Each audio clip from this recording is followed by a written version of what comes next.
ఒకసారి మనము బాగా ఆలోచన చేస్తే మన బిడ్డలు మన మాట వినకపోతే మనకెంత మనశ్శాంతి లేకుండా పోతుంది. అవునా? బిడ్డలు మాట వినట్లేదు, నా మాట దాటి వెళ్ళిపోతున్నారని మనం అందరము బాధపడతాం. మరి అదే స్థితిలో ఉన్న పరలోకమందున్న తండ్రి బాధను మనం ఎందుకు అర్థం చేసుకోలేకపోతున్నాం? ఏ రోజైనా ఆలోచన చేసామా? మన బిడ్డలు మన మాట వినాలని అనుకుంటాం, కానీ మరి పరలోకమందున్న దేవుడు అదే ఆలోచనతో మనము కూడా తన మాట వినాలని ఇష్టపడుతున్నాం.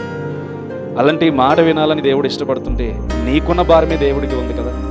తండ్రిగా నీవు బిడ్డల పక్షమును అనుభవిస్తున్నావు, మరి ఆ తండ్రి కూడా నువ్వు నేను పాపం చేయకూడదని బాధపడుతున్నావు. మనం ఎప్పుడు దేవుని ఎదుట సంతోషముగా ఉండాలి, దేవుని దగ్గర ఎంతో ఉన్నతమైన స్థితిలో ఆయనతో మనం వారసులుగా ఉండాలి అని దేవుడు ఈ సృష్టిని చేసి మనల్ని ఎంతగానో దీవిస్తున్నాడు.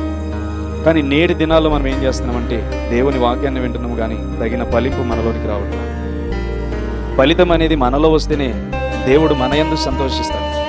మనలో ఫలితం లేకుండా ఎన్ని వాక్యాలు విన్నా, ఎన్ని వాక్యాలు ప్రకటన చేసినా కానీ ఏమాత్రము కూడా మన జీవితాల్లో వెలుగు ఉండదు.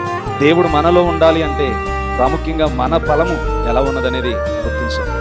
అది ఎవరు గుర్తిస్తారంటే ప్రజలే నీ తీరును గుర్తిస్తారు.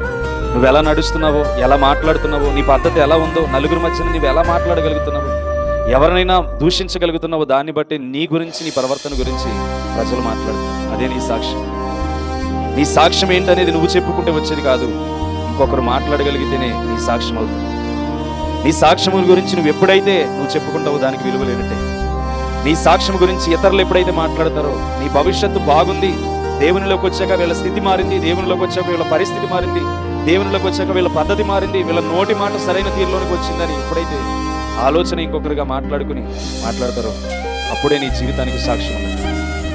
నీ సాక్ష్యం అనేది నువ్వు చెప్పుకుంటే నిలబడేది కాదు, ఇతరులు ఎప్పుడైతే చెప్తారో నీ గురించి నోరు తెరిచి అప్పుడు నువ్వు దేవుని బిడ్డగా ముద్ర వేయబడిన వాడు.